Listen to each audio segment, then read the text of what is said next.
النهارده عايز احكي لك على اتنين معايا في الشغل، ثابت وحسين. ثابت مقتنع ان الذكاء والموهبه دي حاجه بنتولد بيها واللي فيه طبع ما بيغيروش، وحسين شايف ان الذكاء والموهبه دي حاجه عند كل الناس، المهم ازاي يطوروا منها. عشان كده لما بيحصل عندنا اي ابديت في الشغل، ثابت اول واحد بيعترض وشايف ان اللي نعرفه احسن من اللي ما نعرفوش، وحسين دايما عنده فضول انه يجرب. ثابت ما بيحبش حد ينتقده في الشغل ابدا، ولو غلط غلطه وحد صلحها له يتحمق ويقول لك ده عايز يعلم عليا وما بيحبنيش. لكن حسين بقى في اللطيف منه، لما حد ينتقده او يكلمه في غلطه تلاقيه بيسمع وبيفهم، ولو ما يعرفش الصح ايه دايما بيسال. والسؤال دلوقتي، لو انت زميله مين فيهم هيكون مريح في الشغل معاك؟ ولو انت مدير وعندك فرصه ترقيه والاتنين بيشتغلوا معاك نفس عدد السنين، هتختار مين فيهم يترقى؟ ببساطه هترقى حسين. والسبب ايه؟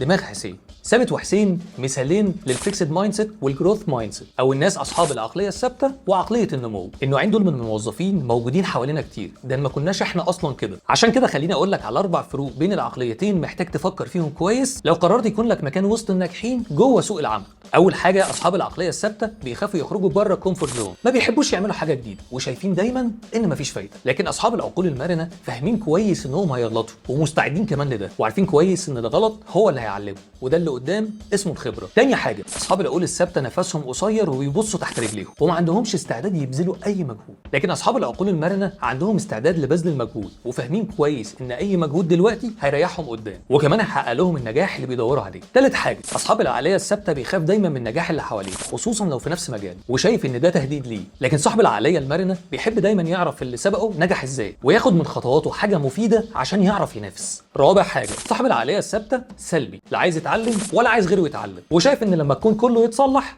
انا كمان هتصلح. لكن صاحبنا بتاع العقليه المرنه شايف انه هيعيش حياته كلها يتعلم، وشايف ان لو كل حاجه حواليه بايظه خطوه البدايه دايما عنده. الكلام اللي قلته لك بقى من شويه ده من كتاب مايند سيت او العقليه للكاتبه كارول دويك، والكتاب كمان بيتكلم ازاي تتحول من عقليه الثبات لعقليه المرونه. فلو تحب اعمل لك فيديو عنها يا ريت تكتب لي في الكومنتس، وطبعا ما تنساش الفولو واللايك والحركات اياها.